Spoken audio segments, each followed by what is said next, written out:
नमो लोये सौर्यन्तानं नमो लोये सौर्यदानं नमो लोये सौवायिर्यां नमो लोये सौजयां नमो लोये सौत्रिकावती सावनं ओंकारमिन्दु संयुक्त नित्यं जयन्ति योगिनः कामदं मोक्षदं चैव ओंकाराय नमो नमः मङ्गलं भगवान् विष्णु मङ्गलं भूतमूर्ति मङ्गलं कुञ्कुण्डारि विजेन्द्रमूर्तिमङ्गलं नमः समयसाराय स्वानुभूत्या तथास्ति स्वभावाय भवाय सर्वः विभाव निरुद्ध निराकार। શ્રી નેમિચંદ્ર સિદ્ધાંતિ દેવ રચિત બૃહદ દ્રવ્ય સંગ્રહ અને બ્રહ્મદેવજી રચિત બૃહદ દ્રવ્ય સંગ્રહની ટીકા એનો સ્વાધ્યાય આપણે કરી રહ્યા છીએ. એમાં 10મી ગાથાનો સ્વાધ્યાય ચાલે છે. 10મી ગાથા અને એની ટીકા અને તે પછીથી પૂજ્ય ગુરુદેવ કાજી સ્વામીએ એની ઉપર જે પ્રવચન આપ્યા છે એનો કેટલોક ભાગ આપણે કર્યો છે. હવે આજે આગળ શેષ ભાગ લઈએ તે પહેલા સહેજ પુનરાવર્તન કરીએ. 10મી ગાથામાં એમ કહ્યું કે વ્યવહાર નયથી જીવ સંકોચ અને વિસ્તારના કારણે સમુદ્ઘાત અવસ્થા વિના એને છોડીને બાકીના વખતે નાના અથવા મોટા શરીર પ્રમાણ રહે છે અને નિશ્ચય નયથી લોકાકાશ જેટલા અસંખ્યાત પ્રદેશ વાળો છે. એમાં સમુદ્ઘાત સિવાયની આ વાત કરી તો સમુદ્ઘાતની વાત કરતા કહે છે કે 7 પ્રકારે સમુદ્ઘાત છે. વેદના, કષાય, વિક્રિયા, મારણાંતિક, તેજસ, આહાર અને કેવડી એ 7 પ્રકાર સમુદ્ઘાતના કહેવામાં આવે છે. અને એ સિવાયના સમયે જીવ શરીર પ્રમાણ હોય એમ કહેવામાં આવ્યું. એટલે આ જે વાત કરવામાં આવી એમ જ સમજવાનું છે કે જ્યાં સુધી એ સિદ્ધ નથી ત્યાં સુધી સિદ્ધ અવસ્થામાં તો કોઈ શરીર હોતું નથી. આ સમુદ્ઘાતની વાત આમાં જે લેવામાં આવી એમાં પૂજ્ય ગુરુદેવના પ્રવચનમાંથી આપણે 6 સમુદ્ઘાત સુધીની વાત લીધી છે. હવે આગળ લઈએ છીએ તો કેવડી સમુદ્ઘાતની વાત એમાં આવે છે. તો પૂજ્ય ગુરુદેવનું આ પ્રવચન બૃહદ દ્રવ્ય સંગ્રહ પ્રવચન પાના નંબર 72 શ્રાવણ સુદ 9 ગુરુવાર તારીખ 31/7/52 ના દિવસનું પ્રવચન છે. એમાં ગુરુદેવ કહે છે કે સર્વજ્ઞ ભગવાને કહેલ 6 વસ્તુના દ્રવ્ય ગુણ પર્યાય ત્રિકાળ સ્વતંત્ર છે. 6 દ્રવ્ય 6 દ્રવ્ય એના ગુણ અને એની પર્યાય ત્રિકાળ સ્વતંત્ર છે. એટલે બધું સ્વતંત્ર પહેલાય હતું, વર્તમાનમાં સ્વતંત્ર અને ભવિષ્યમાં સ્વતંત્ર જ રહેવાનું છે. 6 વસ્તુના દ્રવ્ય ગુણ પર્યાય ત્રિકાળ સ્વતંત્ર છે. તેમાં જીવના અસંખ્ય પ્રદેશો નિત્ય અવસ્થિત રહીને તેનો સંકોચ વિસ્તાર થાય છે. આત્માના પ્રદેશો જીવના પ્રદેશો જેટલા છે તેટલા અસંખ્ય રહે અને એનો સંકોચ વિસ્તાર શરીર જે પ્રમાણે થાય છે. શરીર પ્રમાણે થાય છતાં તે શરીરને કારણે નહીં. અને તે પર્યાયની સ્વતંત્રતા એટલે કે જે સંકોચ વિસ્તાર રૂપ જે પર્યાય થઈ એ પ્રદેશત્વ ગુણની પર્યાય તો એની સ્વતંત્રતા છે. અને એ વાત ચાલે છે. અહીંયા કહે છે કે એક શરીર છોડી બીજા ભાવમાં બીજું શરીર ધારણ કરવા જાય છે ત્યાં વચ્ચે કાર્મણ તથા તેજસ શરીર સહિત ગતિ કરે છે. એટલે વિગ્રહ ગતિની અંદર જીવને આ જે છેલ્લું શરીર જે છોડે છે જે શરીર અને પછી બીજું શરીર ગ્રહણ કરે છે તો જે શરીર છોડે છે એ ઔદારિક હોય કે વિક્રિય શરીર હોય તો એને છોડે છે. પણ બીજા શરીરમાં જાય છે, જન્મ લેવો છે એટલે એ કાર્મણ અને તેજસ શરીર સહિત ગતિ કરે છે. તો ત્યાં પૂર્વના શરીર પ્રમાણ એની અવગાહના હોય છે. પૂર્વના શરીર પ્રમાણ જીવના અરૂપી પ્રદેશોનો આકાર રહે છે, એવી અવગાહન રહે છે, એટલો આકાર રહે છે, એટલું કદ એ રીતે હોય છે.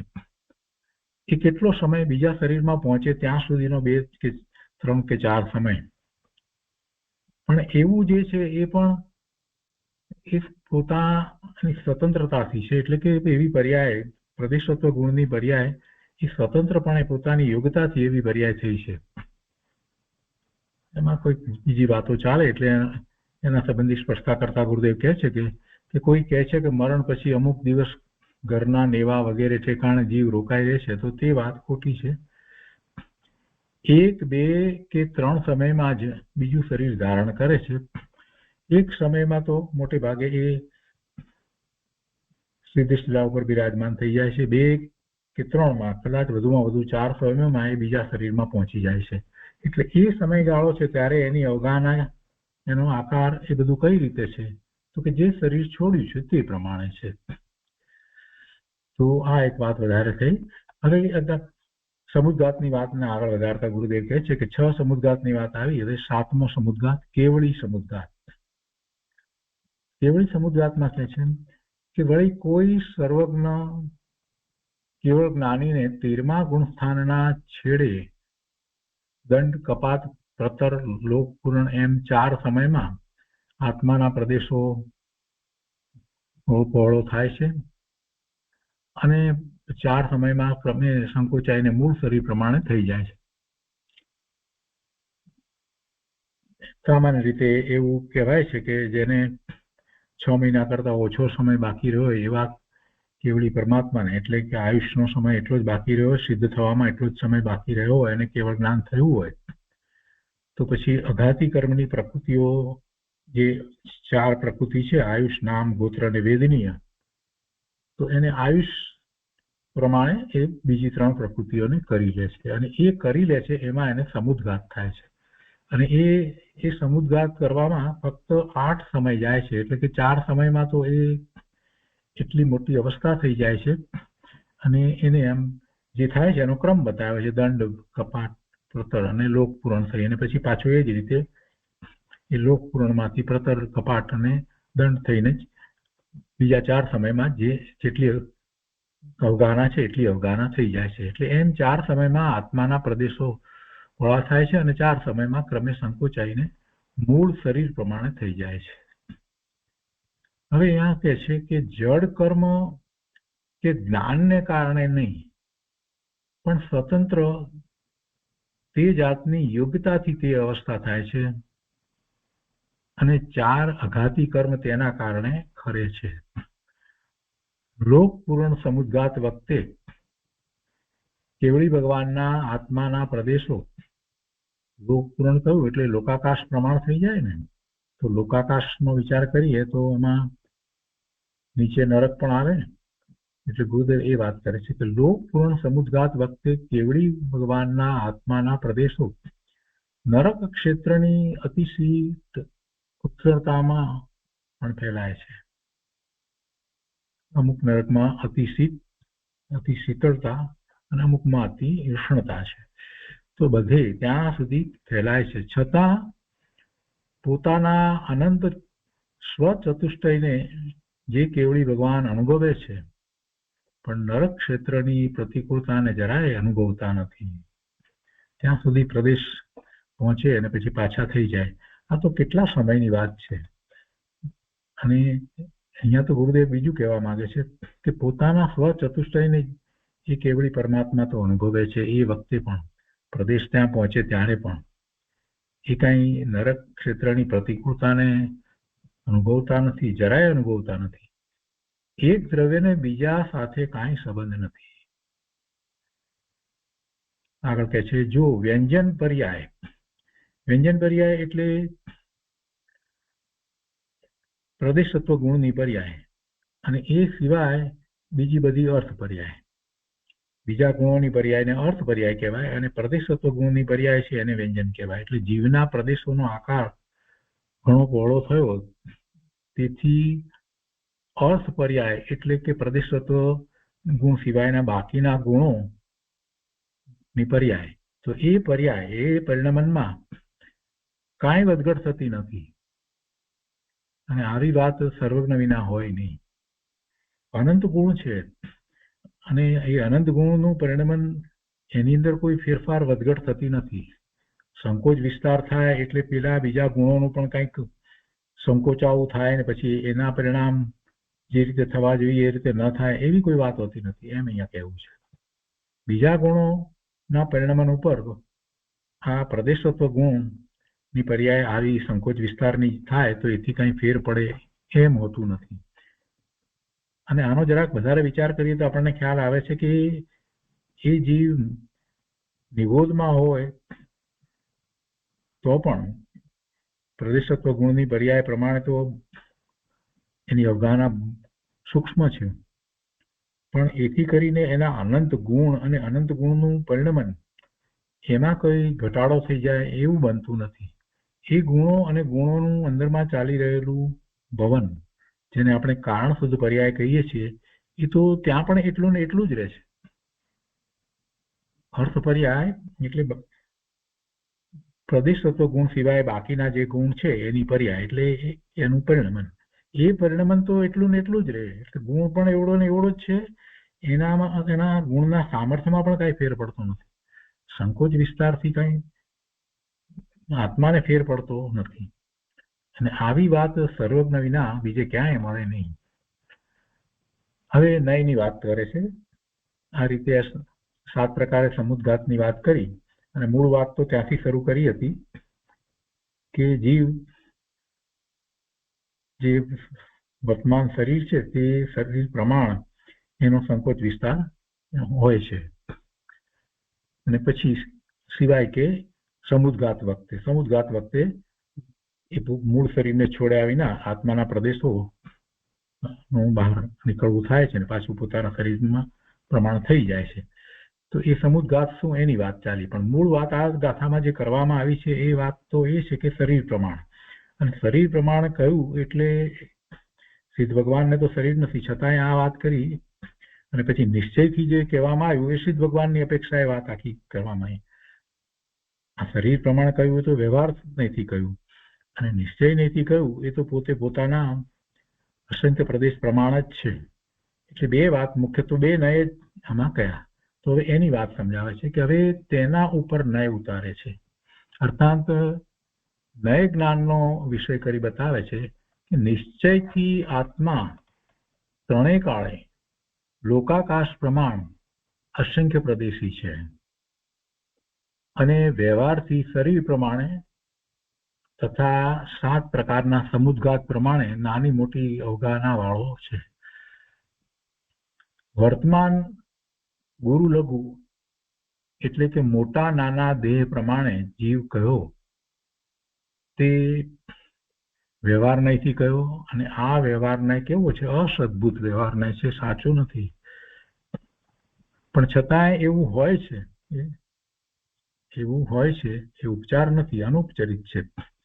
કે જેટલો સમય એ સંસાર પર્યાયમાં છે એટલો સમય એ શરીર પ્રમાણ રહે છે. અને સંસાર પર્યાયનો વિચાર કરીએ તો મહાવિદ્ય ક્ષેત્રની અંદર તો અત્યારે વર્તમાનમાં પણ લાખો કરોડો વર્ષોના આયુષ્ય હોય છે, એટલે એટલો સમય સુધી એ શરીર સાથે રહે છે. સાક્ષાત સિમંદર પ્રભુ એ ભરત ક્ષેત્રમાં જ્યારે વિશ્વમાં તીર્થંકર મુનિ સુવ્રત સ્વામી હતા ત્યારથી છે, અને અહીંયા ભરત ક્ષેત્રમાં આવતી 24મીના 13મા તીર્થંકર થશે ત્યાં સુધી રહેવાના છે. એમનું આયુષ્ય 1 કરોડ પૂર્વનું આયુષ્ય છે.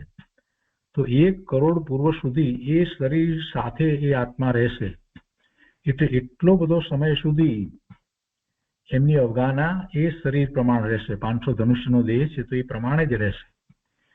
એટલે આટલો બધો સમય 1 કરોડ પૂર્વ સુધી આત્માની અવગાહના આટલી મોટી આ રીતે રહે, જે શરીર છે એ પ્રમાણે જ રહે છે, તો એ વાતનો નકાર ન થઈ શકે. અને એ તો બધા સંસારી જીવોને છે. કેટલા બધા સંસારી જીવો, અનંત સંસારી જીવો, બધાને શરીર પ્રમાણ છે. એટલે ભલે એ વાત વ્યવહાર નયથી કહી છે તે છતાં એમ છે. અને એવું છે એટલે એ તો જે શરીર પ્રમાણ છે એટલે આત્માની નજીકની આખી વાત લીધી છે ને એમ જ છે, એટલે અનુપચરિત છે પણ વ્યવહાર છે. એટલે અસદભુત છે, કેમ કે પછી સિદ્ધ દશા થયા પછીથી કોઈ શરીર રહેતું નથી અને જે અવગાહના જે છે એટલી ને એટલી જ રહી જાય છે. તો કહે છે કે અનઉપચરિત અસદભુત વ્યવહાર નહીંથી છે. વર્તમાન ગુરુ લઘુ એટલે કે મોટા નાના દેહ પ્રમાણે જીવ કયો તે અનઉપચરિત અસદભુત વ્યવહાર નહીંથી છે.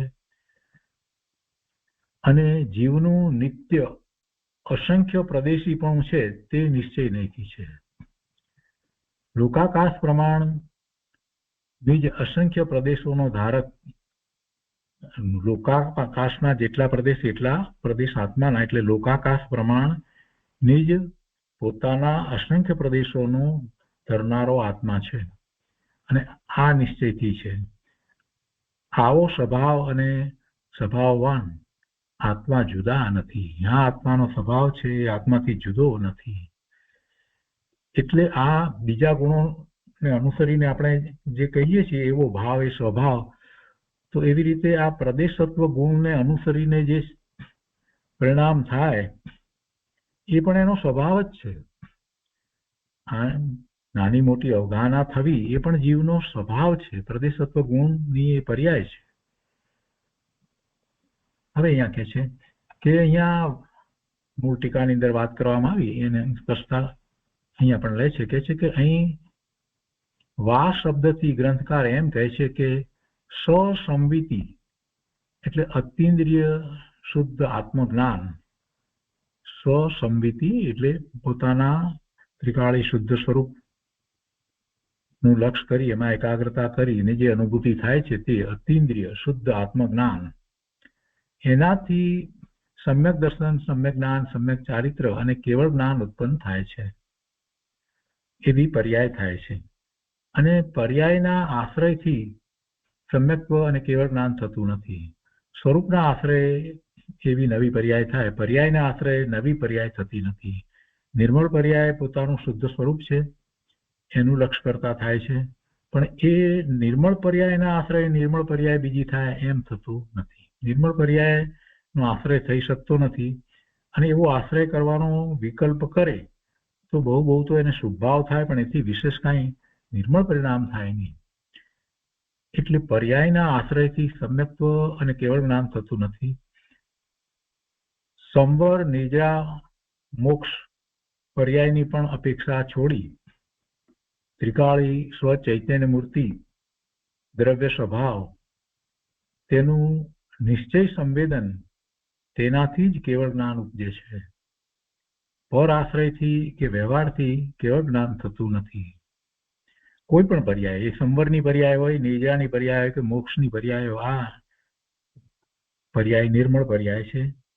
તો એવી પર્યાયના આશ્રય નથી થતું, એટલે પર્યાયની અપેક્ષા છોડી અને પોતાનું જે ત્રિકાળી શુદ્ધ દ્રવ્ય જે છે એનું લક્ષ્ય કરતા, એના આશ્રય એને એવું જ શુદ્ધ સંવેદન થાય છે, એટલે નિશ્ચય સંવેદન, અને એ જ એના મોક્ષ માર્ગના પરિણામ છે અને એમાં જ આગળ વધતા કેવળ જ્ઞાન ઉપજે છે. પણ પર આશ્રયથી થતું નથી કે વ્યવહારથી થતું નથી. હવે એમાં કહે છે કે આત્મા સર્વ વ્યાપક છે. આ નયની વાત સમજાવી અને હવે એમાં સમજાવે છે કે આત્મા સર્વ વ્યાપક છે. કેવળ જ્ઞાન અવસ્થામાં વ્યવહાર નયની અપેક્ષાથી, એટલે જેને કેવળ જ્ઞાન થયું છે એવા સર્વજ્ઞ પરમાત્માને વ્યવહાર નયથી એમ કહેવાય કે એ જ્ઞાન અપેક્ષાએ સર્વને જાણે છે એટલે સર્વવ્યાપક છે. કેવળ જ્ઞાન અવસ્થામાં વ્યવહાર નયની અપેક્ષાથી આત્માને લોક અલોકમાં વ્યાપક માનેલ છે, પણ પોતાના અસંખ્ય પ્રદેશમાં વ્યાપકપણું છોડી પર ક્ષેત્રમાં વ્યાપક થતો નથી, પણ સર્વને જાણવાની અપેક્ષાએ એનું જ્ઞાન થાય છે. એ અપેક્ષાએ વ્યવહારથી, ઉપચારથી સર્વવ્યાપક કહેલ છે. એક જ અપેક્ષા છે, સર્વને જાણે છે એ એક અપેક્ષાથી જ આત્માને સર્વવ્યાપક કહ્યો છે. પણ ખરેખર વાસ્તવમાં એના પ્રદેશો ક્યાંય બહાર વ્યાપતા નથી. પોતાના પ્રદેશ જેટલા જે રીતે છે એ એની એક સત્તા છે અને એ ક્યાંય બીજે પહોંચતા નથી. હવે આ વાત એટલા માટે કરવામાં આવી કે અન્ય મતની અંદર નૈયાયિક, મીમાંસક તથા સાંખ્ય મત જે છે એ લોકોની માન્યતા વિપરીત માન્યતા છે, એટલે એનું ખંડન કર્યું. નૈયાયિક, મીમાંસક તથા સાંખ્ય મત વાળા આત્માને પ્રદેશોની અપેક્ષાએ વ્યાપક માને છે, પણ એવું વસ્તુ સ્વરૂપ નથી. જ્ઞાન અપેક્ષાએ આત્માનું સર્વવ્યાપકપણું છે, પ્રદેશોની અપેક્ષાએ નથી. બીજું, જડપણું આત્માને કઈ રીતે છે એ નય દ્વારા સમજાવ્યું છે, અને એમાં પણ બીજા મત કરતા કઈ રીતે જુદું પડે છે એ સ્પષ્ટતા કરી છે. 5 ઇન્દ્રિય અને મન, 5 ઇન્દ્રિય અને મનના વિષયોના જે શુભ અશુભ વિકલ્પ તેનાથી રહિત જે અતિન્દ્રિય સ્વસંવેદન સમાધિ ધ્યાન રૂપ જ્ઞાનથી આત્મામાં લીન થાય છે, તે કાળે એકલા આત્મજ્ઞાનમાં લીનતા એકાગ્રતા છે. તેમાં બાહ્ય વિષયરૂપ ઇન્દ્રિય જ્ઞાનનો અભાવ છે. નિર્વિકલ્પ ધ્યાનમાં પોતે સમાધિમાં છે. અતિન્દ્રિય આનંદનો અનુભવ થાય છે. અતિન્દ્રિય પણ પોતે પોતાના સ્વરૂપમાંથી આવતા સુખ શાંતિ આનંદને અનુભવે છે.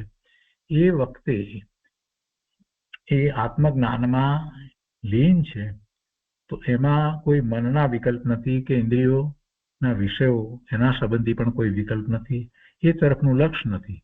તો એમાં બાહ્ય વિષયરૂપ ઇન્દ્રિય જ્ઞાનનો અભાવ છે. બાહ્ય વિષયરૂપ ઇન્દ્રિય જ્ઞાનનો અભાવ છે. પણ ઇન્દ્રિય જ્ઞાન જ્યારે થાય છે એ વખતે મતિશ્રુત જ્ઞાન છે, એ જ મતિશ્રુત જ્ઞાન હવે ઇન્દ્રિય સાથે ને મન સાથે જોડાયા નથી અને સ્વ તરફ વળ્યા છે, એટલે એને ઇન્દ્રિય જ્ઞાનનો અભાવ એમ કહેવામાં આવ્યું. પણ ઇન્દ્રિય જ્ઞાનનો અભાવ એટલે કઈ રીતે? તો કે એનો વિષય નથી. જ્યારે આત્મામાં લીનતા કરે છે તો એમાં બાહ્ય વિષયરૂપ ઇન્દ્રિય જ્ઞાનનો અભાવ છે. આ ઇન્દ્રિય જ્ઞાનનો અભાવ જે કહેવામાં આવ્યો તે અપેક્ષાએ આત્માને જડ માનવામાં આવે છે. બહારમાં ઉપસર્ગ થાય, પરિસર આવે, અને તો પણ એ વખતે પણ કોઈ સંકલ્પ વિકલ્પ થતા નથી, એવી દશા એવા 7મા ગુંઠાને મુનિરાજની હોય છે. તો તે અપેક્ષાએ અતિન્દ્રિય જ્ઞાનને જડ કહ્યું. આ અતિન્દ્રિય જ્ઞાન છે કે જે વખતે આત્માનો જ અનુભવ છે, એ સિવાય બહારનો કોઈ વિકલ્પ નથી અને બાહ્ય ઇન્દ્રિયના વિષયોનો પણ અભાવ છે. તો એ અપેક્ષાએ અતિન્દ્રિય જ્ઞાનને જડ કહ્યું છે. સ્વ તરફની જાગૃતિ રહી છે અને પર તરફની જાગૃતિ ગઈ છે, એટલે એ અપેક્ષાએ એ આત્માને જડ જ્ઞાનને, આ જે અતિન્દ્રિય જ્ઞાન જે છે તો એને જડ કહ્યું છે. પણ સાંખ્ય મતની જેમ આત્મા સર્વથા જડ નથી. સાંખ્ય મતમાં આત્માને સર્વથા જડ કહ્યું, એવું આત્માને સર્વથા જડપણું નથી. અને ખરેખર તો આ જડપણું એ વ્યવહારથી કહેવાય. વાસ્તવમાં એવું કઈ જડપણું છે નહીં, કેમ કે ચેતન ભગવાન આત્મા પોતે પોતાને અનુભવે છે, એની ચેતના તો એવી ને એવી રહી છે, તેને જડ ક્યાંથી કહેવાય? પણ એ જડ ઇન્દ્રિયોના વિષયનો જ્ઞાનનો અભાવ છે, એ અપેક્ષાએ ઇન્દ્રિયના વિષય માટે એનું જડપણું છે. ઇન્દ્રિયના વિષયના જાણવા માટે એનું જડપણું છે, એને એ જાણતો નથી. આપણે કોઈને કહીએ ને કોઈ સાંભળતો નથી તો કે શું જડ જેવો થઈ ગયો છે, કાંઈ સાંભળતો નથી. તો આ ભગવાન આત્મા જ્યારે પોતાના સ્વરૂપમાં એવી લીનતા કરે છે, તો એ બાહ્ય જે કોઈ વિષયો, 5 ઇન્દ્રિયના વિષયો અને મનની જે કલ્પનાઓ વગેરે, એનાથી એ જડ જેવો થઈ જાય છે, એટલે એ અપેક્ષાએ એનું જડપણું કહેવાય. પણ કઈ આત્મા ખરેખર જડ છે એમ નથી. એટલે સાંખ્ય મતની જેમ આત્મા સર્વથા જડ નથી. હવે ગુરુદેવ અહીંયા વધારે સ્પષ્ટતા કરતા કહે છે કે કોઈને પ્રશ્ન થાય કે શાસ્ત્રો વડે તો ઘણું જ્ઞાન થાય છે, બહારનું પણ ઘણું જણાય છે, તો તે જ્ઞાનનો વિકાસ આત્માને જાણવા વખતે ક્યાં ગયો? આપણે બીજી રીતે વિચાર કરીએ કે આ બધું પણ થાય છે ને, શાસ્ત્ર વડે જ્ઞાન થાય છે, શાસ્ત્ર નિમિત્તે ઉપદેશ દ્વારા જ્ઞાન થાય છે અને બહારનું બધું જણાય છે, આ બધું જે છે, તો એવો જ્ઞાનનો વિકાસ જ્યારે એ ધ્યાનમાં હોય ત્યારે એ બધું એનું શું થાય? ધ્યાનમાં બેસે ત્યારે આ બધા જ્ઞાનનું શું થાય? એ જ્ઞાનનો વિકાસ આત્માને જાણવા વખતે ક્યાં ગયો? તો તેને ઉત્તર આપતા કહે છે કે બહારનું જાણપણું ઓછું હોય અથવા અધિક હોય તેની કિંમત નથી. પર તરફના વિકલ્પરૂપ વિકાસની અંતર માટે જરૂર નથી. પર તરફનું વધારે જ્ઞાન, એનો વધારે વિકાસ, એની વધારે સ્પષ્ટતા, એની કાંઈ જરૂર આત્માની અનુભૂતિ માટે નથી. બાહ્ય વિષયોને નથી જાણતો માટે જ્ઞાન ઘટી ગયું એમ નથી. અંતર્મુખ દ્રવ્ય સ્વભાવમાં એકાગ્ર થયો તેને નિર્મળ વિતરાગ જ્ઞાનમાં જાગૃતિ વધી છે. જડતા નથી. એ વખતે ખરેખર તો કઈ જડતા નથી, પણ દ્રવ્ય સ્વભાવમાં એકાગ્ર થયો તો તેને તો નિર્મળ પરિણામ થઈ રહ્યા છે, એની નિર્મળ વિતરાગી પર્યાય થઈ રહી છે. એટલે ગુરુદેવ કહે છે કે નિર્મળ વિતરાગ જ્ઞાનમાં જાગૃતિ વધી છે, એ જડતા નથી. 12મા શરીર ઘાણીમાં પીલાય, સિંહ ફાડી ખાય, છતાં ધ્યાન વખતે તેને જ્ઞાન ન જાણે એવો એનો જ્ઞાન સ્વભાવ છે કે જે સ્વરૂપમાં એવી લીનતા કરી શકે. નિશ્ચયથી તે વખતે અખંડ ચૈતન્ય જ્ઞાન આનંદની જાગૃતિ છે. આ ધ્યાનની અવસ્થાની વાત છે, સમાધિની અવસ્થાની વાત છે કે એમાં 12મા એવા ઉપસર્ગ હોય તો પણ એમાં જ રહે છે. એ ઉપસર્ગનું એને લક્ષ્ય થતું નથી. એટલે એમ એ વ્યવહારમાં જડ છે.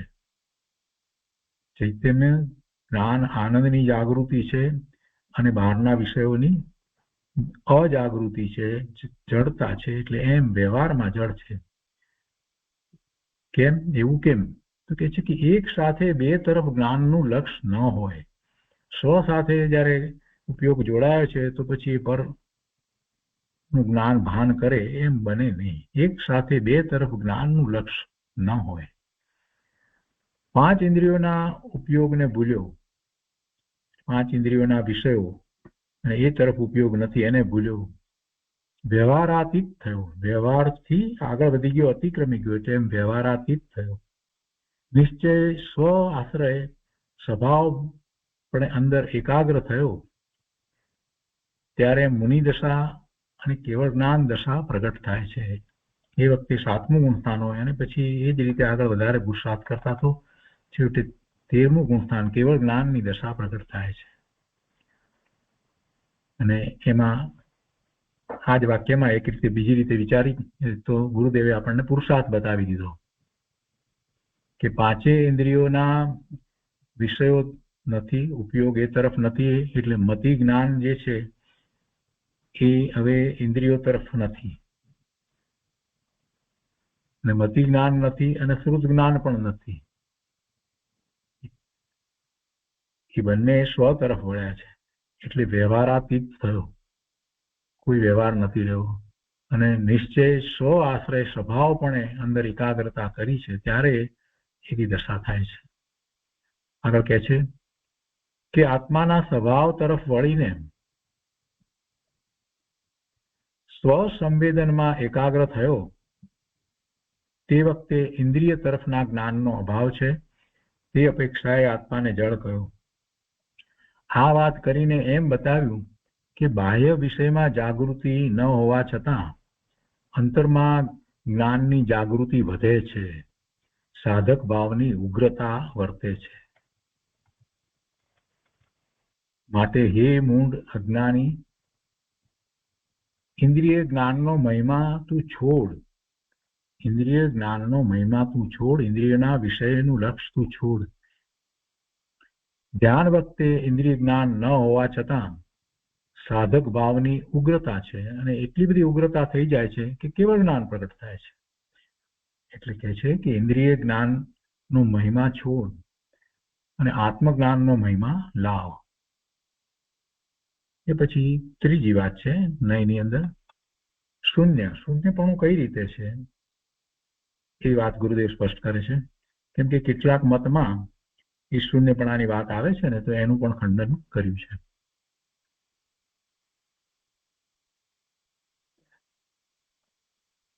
ત્રીજું શૂન્ય એમાં કહે છે કે વળી આત્મા જ્યારે સ્વસન્મુખ થઈને સ્વભાવમાં ઠર્યો ત્યારે અંતરમાં તેને રાગ દ્વેષ આદિ વિભાવ પરિણામોનો અભાવ છે. સ્વલક્ષ થતા હવે કોઈ બીજા વિકલ્પ પણ નથી, બીજા વિષયો પણ નથી, એટલે એને રાગ કે દ્વેષ કોઈ પણ પ્રકારના કશાય હોતા નથી. એવા પરિણામનો અભાવ છે. શુભ અને અશુભ પરિણામનો પણ અભાવ છે. અને તે અપેક્ષાએ આત્મા શૂન્ય પણ છે, પણ સર્વથા શૂન્ય નથી. વિભાવથી શૂન્ય છે. સ્વભાવથી શૂન્ય પણ નથી, વિભાવથી શૂન્ય પણ છે. વિભાવ ભાવે નથી, જરા પણ વિભાવ ભાવે નથી, એટલે એમ કહેવાય કે વિભાવથી શૂન્ય છે. કેમ કે સહેજ પણ વિભાવ ભાવે હોય ત્યાં સુધી એ આત્માની અનુભૂતિ કરી શકે નહીં. શુભ ભાવે હોય, ઉત્કૃષ્ટ પ્રકારના શુભ ભાવે હોય છે ત્યાં સુધી પણ આત્માની અનુભૂતિ થતી નથી. ગુરુદેવે જ્યારે આત્માની અનુભૂતિના પ્રોસેસની વાત કરી છે ત્યારે કહ્યું છે કે એ જ્યારે અનુભૂતિ થાય છે એની પહેલા અંદરમાં એને ઘોલણ ચાલે છે, અને ઘોલણ ચાલે છે એમાં ઉત્કૃષ્ટ પ્રકારના શુભ ભાવ હોય છે, અને એ શુભ ભાવમાં તો એને એવા રાજા મહારાજાના કે એવા આયુષ બંધાઈ જાય, એટલા બધા ઉત્કૃષ્ટ શુભ ભાવ હોય.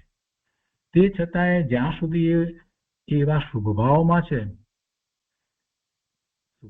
છે ત્યાં સુધી એને આત્માની અનુભૂતિ નથી. એટલે પૂર્ણપણે એ ભાવ છૂટી જાય, શુભ ભાવ પણ ન રહે, એમ એનું શૂન્યપણું થઈ જાય. એ સર્વથા એ જે વિભાવ ભાવ છે, શુભ કે અશુભ ભાવ, એનું પૂરેપૂરું શૂન્યપણું જ્યારે થાય ત્યારે જ ખરેખર એ આત્માને અનુભવે છે. એટલે અહીંયા એ વાતને કરી એ રીતે લીધી છે કે એ પરિણામ જે છે એનો અભાવ છે. રાગ દ્વેષ આદિના પરિણામ, શુભ અશુભ ભાવના પરિણામ એ હવે એવા થતા જ નથી. તે અપેક્ષાએ આત્મા શૂન્ય પણ છે, પણ સર્વથા શૂન્ય નથી. વિભાવથી શૂન્ય છે, માત્ર વિભાવથી શૂન્ય છે. સ્વભાવ ભાવે તો પોતાને પૂર્ણ જાગૃતિ છે. સત્યને સ્થાપવું અને અસત્યને ઉથાપવું, જો એક બીજી વાત અહીંયા લીધી છે કે સત્યને સ્થાપવું અને અસત્યને ઉથાપવું, એવો વિકલ્પ પણ અંતરના ધ્યાન વખતે ઉઠતો નથી. ધ્યાન વખતે એમ નથી થતું કે આ અસત્ય જે છે એને હું ઉથાપું, એને કાઢી નાખવું, અથવા એવા અસત્ય જે કઈ કથનો જે છે તો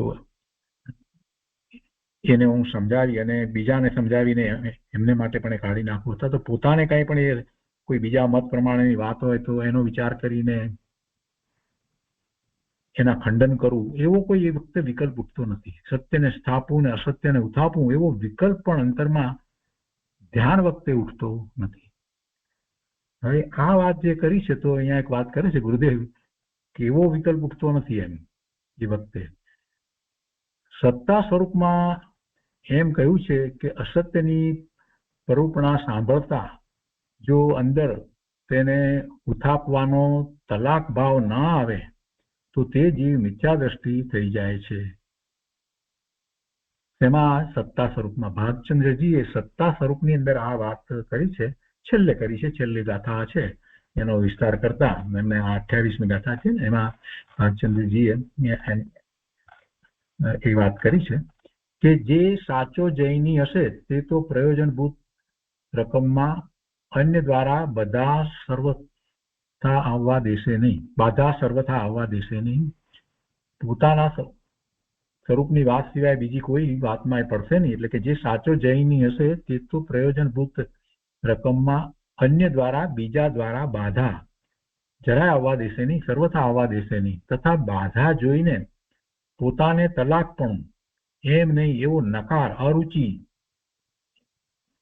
એમ ન હોય એમ એવો નકાર, એવી અરુચિ એવી ન આવે. અને જો પોતે સર્વનું મન રંજાયમાન કરવા અર્થે માત્ર મંદ કસાઈ શીતલ બનીને જ રહે અને વાર્તાલાપ કરીને તેની બાધાનું ખંડન ન કરે તો તે જૈનાભાસી મિથ્યા દ્રષ્ટિ જ છે. હવે આ વાત જે કરી છે એ એક અપેક્ષાએ જોઈએ તો સવિકલ્પ દશાની વાત છે, અને એમ હોવું જ જોઈએ. બીજા જે ખંડન કરવા યોગ્ય માન્યતા જે છે એનો પોતાને અંતરમાં શ્રદ્ધામાં તો એવો વિકલ્પ હોવો જ જોઈએ. એટલે કહે છે કે એની બાધાનું ખંડન ન કરે તો તે જૈનાભાસી મિથ્યા દ્રષ્ટિ છે. એટલે એ વાત ગુરુદેવે અહીંયા લીધી છે કે સત્તા સ્વરૂપમાં એમ કહ્યું છે કે અસત્યની, એમાં પછી આગળ પણ બધો વિસ્તાર છે, એટલે ગુરુદેવે મૂળ વાત લીધી કે સત્તા સ્વરૂપમાં એમ કહ્યું છે કે અસત્યની પ્રરૂપણા સાંભળતા જો અંદર તેને ઉથાપવાનો, અસત્યને ઉથાપવાનો તલાક ભાવ અને છોડવાનો, બિલકુલ છોડી દેવાનો ભાવ ના આવે તો તે જીવ મિથ્યા દ્રષ્ટિ થઈ જાય છે. આવી વાત છે. જયારે અહીંયા તો ગુરુદેવ એમ કે છે કે જયારે ધ્યાનની અવસ્થામાં ત્યારે કોઈ વિકલ્પ ઉઠતો નથી, એટલે કે છે કે ત્યાં જે કહેવામાં આવ્યું છે એ અપેક્ષા જુદી છે. તો ત્યાં તો તે વિકલ્પ વાળા જીવની વાત છે. કેમ કે આવી વાત આવતી હોય ને ત્યારે કેટલાકને એવા પ્રશ્ન થાય કે પણ કે એ સત્યને સ્થાપવું એ વાત તો અંદરમાં હોય ને, એમ તો કે ના, એ વખતે એ વાત હોતી જ નથી. એ શ્રદ્ધામાં પહેલા વાત આવી ગઈ, પૂરી થઈ ગઈ, એ વિકલ્પમાં હોય, એટલે એ વિકલ્પ વાળા જીવની વાત છે. અહીં તો ધ્યાન વખતની વાત છે. વિકલ્પ આવે છે તે પોતાની નબળાઈ છે. ધ્યાન અપેક્ષાએ વિચાર કરીએ તો વિકલ્પ આવે એ નબળાઈ કહેવાય. ધ્યાન અપેક્ષાએ વિચાર કરીએ તો વિકલ્પ ન આવવા જોઈએ. ધ્યાન અપેક્ષાએ વિચાર કરીએ તો વિકલ્પ આવે એટલે એનો પુરુષાર્થ એટલો નબળો છે, એવો નબળો પુરુષાર્થ છે, એટલે એને વિકલ્પ આવે છે. ગુરુદેવ અહીંયા એમ કે છે પોતાની નબળાઈ છે, અને તે નબળાઈ પણ દૂર કરીને અપ્રમત થઈને સ્વરૂપમાં ઠર્યો. ત્યાં એવી ઉગ્રતા થઈ ગઈ કે વિકલ્પ પણ ઉઠતો નથી. માટે ત્યાં વિભાવની શૂન્યતા છે. શૂન્યતા જે કહેવામાં આવી, અત્યારે વાત તો શૂન્યની ચાલે છે ને, તો એ વિભાવની શૂન્યતા છે, એની વાત ચાલે છે. શૂન્યતા આ પ્રમાણે છે: પોતાના અનંત જ્ઞાન આદિ સ્વભાવથી ભરપૂર પરિપૂર્ણ છે અને વિભાવથી ખાલી છે. અનંત જ્ઞાન આદિ સ્વભાવથી ભરપૂર પરિપૂર્ણ છે અને વિભાવથી ખાલી છે, વિભાવથી શૂન્ય છે. વસ્તુ સ્વરૂપે એવું છે, અને જ્યારે એવું ધ્યાન થાય છે ત્યારે પર્યાયમાં પણ એમ જ છે. પર્યાયમાં પણ વિભાવની શૂન્યતા છે, અને ત્રિકાળી વસ્તુની અંદર પણ વિભાવની શૂન્યતા છે. બંને રીતે વિચાર કરવાનો. ધર્મીને શાસનની પ્રભાવનાનો ભાવ આવે, સત્યની જોરશોરથી સ્થાપનાનો ભાવ આવે, પણ એ બધો શુભ ભાવ છે, શુભ રાગ છે. એ રાગ છે, ગુરુદેવ કહે છે કે જ્યારે ચિદાનંદ સ્વરૂપમાં ઠર્યો ત્યારે તો તેવો રાગ પણ હોતો નથી. જો એવો રાગ છે તો સમજવાનું કે હજી એ સ્વરૂપમાં પહોંચ્યો નથી, સ્વરૂપમાં એકાગ્રતા થઈ નથી, અનુભૂતિ નથી થઈ. તો ત્યાં રાગની શૂન્યતા છે અને જ્ઞાનની પૂર્ણતા છે. ક્યારે? કે જ્યારે ચિદાનંદ સ્વરૂપમાં ઠર્યો ત્યારે એને રાગની શૂન્યતા છે, વિભાવની શૂન્યતા છે અને જ્ઞાનની પૂર્ણતા છે. જ્યાં જ્ઞાનની પૂર્ણતા થઈ ત્યાં રાગની શૂન્યતા છે. બૌદ્ધમતી એમ કહે છે કે જેમ દીવામાંથી મત કાઢવા માટે દીવો જ ઓલવી બુઝાવી નાખવો જોઈએ છે, તેમ આત્મામાંથી વિકાર કાઢી નાખવા માટે જ્ઞાનનો પણ અભાવ થઈ જાય છે. આ એમની માન્યતા છે. ઉદાહરણ કેવું આપ્યું છે કે દીવામાંથી તમારે મેસ લેવી હોય તો પછી એને દીવો બુઝાવીને લેવાય, એમને એમ ન લેવાય, એમ એટલે બંધ કરી દેવો જોઈએ. તો કે એવી રીતે આ આત્મામાંથી વિકાર કાઢવા માટે જ્ઞાનનો પણ અભાવ થઈ જાય તો એ બને, એવી એ બૌદ્ધમતીની માન્યતા છે. ગુરુદેવ કે છે એ વાત જુઠ્ઠી છે, અને એમનો દાખલો ખોટો છે. એ દાખલો જે આપ્યો છે ઉદાહરણ જ સાવ ખોટું છે, કે વાત જ ખોટી છે ને ખોટાને માટેનું ઉદાહરણ ખોટું જ હોય ને. પછી શું કહે છે કે મસ્ત એટલે મેસ વગરના દીવા પણ હોય છે. પહેલી વાત તો એ કરી, મેસ વગરના દીવા પણ હોય છે. તેમ ઉદાહરણ ગુરુદેવજી આ રીતે લીધું, મેસ વગરના દીવા પણ હોય છે, તેમ રાગ વગરનું એકલું જ્ઞાન પણ રહે છે. દીવો હોય ને મેસ ન થાય એવું કેવી રીતે બને? એ પેલા લોકોની માન્યતા છે. એટલે એને કાઢી નાખો તો પછી મેસ મળે, ને મેસ કાઢવી હોય તો એ ઓલવવો પડે. એ બધી વાત જે છે તો કે છે કે રાગ વગરનું એકલું જ્ઞાન પણ રહે છે. કઈ જ્ઞાનને રહેવા માટે કે જ્ઞાનને પરિણમવા માટે રાગની જરૂર નથી. રાગ વગરનું એકલું જ્ઞાન પણ રહે છે, જ્ઞાન પરિણમે છે, અને રાગનો નાશ થતા કઈ જ્ઞાનનો નાશ થઈ જતો નથી. આત્મા રાગથી ખાલી છે, આત્મા રાગથી ખાલી છે, પણ જ્ઞાનથી તો પરિપૂર્ણ ભરેલો છે. અહીંયા ગુરુદેવે આ વધારાની વાત આખે સાથે લીધી છે, અધ્યાત્મની વાત લીધી છે કે ભગવાન આત્માની અંદર રાગ છે જ નહીં, અને રાગ નથી તો એનું લક્ષ્ય કરીને પરિણમતા એકલું જ્ઞાન જ છે, બીજું કાંઈ નથી. અને જ્ઞાનમાં પોતાના અનંત ગુણોનું ભવન અનુભવમાં આવે છે, એટલે જ્ઞાનથી તો પોતે પરિપૂર્ણ ભરેલો છે, એમાં રાગ ક્યાં છે? આત્મા રાગથી ખાલી છે, રાગથી શૂન્ય છે. હવે અહીંયા ચોથી વાત લીધી છે શૂન્ય પછીથી. વળી આત્માને અણુ માત્ર કયો છે, ટીકામાં એ વાત આવી છે. તો ત્યાં અણુ એટલે શું સમજવાનું? અણુ એટલે ત્યાં પણ એ વાત કરી કે પૂતગળ પરમાણુ ન સમજવું.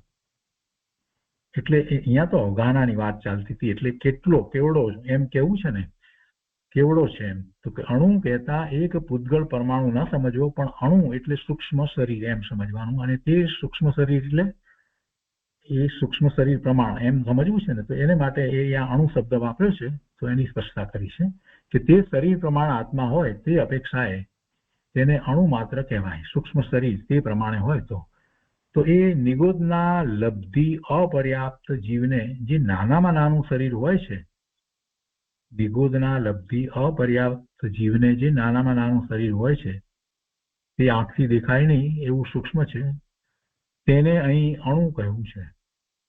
અને તે અણુ પ્રમાણ હોવાથી આત્માને અણુ માત્ર કહ્યો છે. અને તે વખતે પણ આત્માના અસંખ્ય પ્રદેશો તો એટલા ને એટલા જ રહે છે. એ તો એવી અવગાહના છે, એટલો સંકોચ છે, એટલો સંકોચ છે. પણ એ વખતે એમાં કોઈ આત્માનો પ્રદેશ કઈ ઘટી જાય છે કે ગુણ ઘટી જાય છે એવી કોઈ વાત નથી. અને ગુરુ જયારે કહ્યું છે તો કેટલું મોટું, કેટલી મોટી અવગાહના. તો કે છે કે વળી ગુરુ કહેતા 1000 યોજનનું મોટું શરીર સમજવું, 1000 યોજનના માછલા થાય છે તે શરીર પ્રમાણ આત્મા છે, તે અપેક્ષાએ આત્મા ગુરુ એટલે કે મોટા શરીર પ્રમાણ છે. શરીર પ્રમાણ કહેવામાં આવે તો આટલું 1000 યોજન એટલી મોટી અવગાહના પણ હોય. અને અણુ પ્રમાણ એટલે આ નિગોદના લબ્ધિ અપર્યાપ્ત જીવ જે નાનામાં નાનું સૂક્ષ્મ શરીર છે એટલે એવી ગુરુ અને લઘુ એવી અવગાહના શરીર હોય, અને એ શરીર પ્રમાણ આત્મા હોય છે. તો એ સંસાર પર્યાની વાત છે. અણુ અને ગુરુ વચ્ચેની જે અવગાહના છે તે મધ્યમ અવગાહના છે, એટલે એના તો ઘણા પ્રકાર. એ રીતે જીવ નાના મોટા શરીર પ્રમાણ છે, અને આ શરીર પ્રમાણ તે વ્યવહાર નહીંથી છે. અને નિશ્ચયથી શું છે તો કે અસંખ્ય પ્રદેશી તે નિશ્ચય નહીંથી છે. અને એ પ્રમાણે આ નયાર્થ પૂરો થયો. હવે ભાવાર્થ એટલે ગાથાનું તાત્પર્ય કહે છે.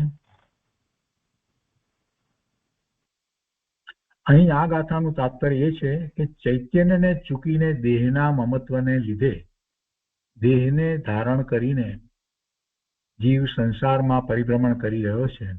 જ્યાં સુધી દેહનું મમત્વ છે ત્યાં સુધી એને દેહ પ્રાપ્ત થવાનો છે. જ્યાં સુધી એ દેહને એક અથવા બીજા પ્રકારે એ પોષે છે, ઈચ્છે છે, ત્યાં સુધી એને દેહ મળ્યા જ કરશે, કેમ કે એવા જ બંધ પડશે. માટે તે દેહ આદિકના મમત્વને છોડીને નિર્મોહ એવા પોતાના શુદ્ધ ચિદાનંદ સ્વભાવને ઓળખીને તેની ભાવના કરવી, આ તાત્પર્ય છે. અને આવા શુદ્ધ આત્માની ભાવના કરતા દેહનો અભાવ થઈને શુદ્ધ સિદ્ધ દશા પ્રગટે છે. આત્માને દેહ માત્ર કહ્યો તે કઈ દેહની ભાવના કરાવવા માટે કહ્યું નથી. જો આ ગાથાની અંદર એ કહ્યો દેહ માત્ર કહ્યો, દેહ પ્રમાણ કહ્યો, આત્માને દેહ માત્ર કહ્યો તો તે કાંઈ દેહની ભાવના કરાવવા માટે કહ્યું નથી, પણ દેહથી ભિન્ન ચિદાનંદ મૂર્તિ આત્માને જાણીને તેની ભાવના કરવી તે તાત્પર્ય છે. ગુરુદેવ કહે છે કે જુઓ, ચૈતન્યના ભાન વગર દેહની દરકાર છોડીને છાણ ખાય, વીંછી ખાય તે તો મૂઢતા છે. એટલે કેટલાક લોકો કંઈક જાતના પ્રયોગો કરે છે, એટલે એ દેહની દરકાર ન કરે એવી જાતનું, પણ એમ કઈ ધર્મ થતો નથી. એટલે એ તો મૂઢતા છે.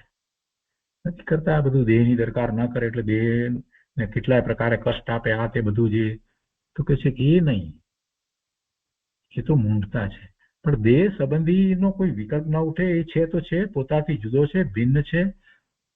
અને આવા તો અનંત દેહ પોતે ધારણ કર્યા, અનંત કાળમાં એક પણ દેહ પોતાનો થયો નથી અને એની સાથે પોતાનો કોઈ સંબંધ નથી, એના વિના જ પોતે તો પોતાથી જ પરિપૂર્ણ છે.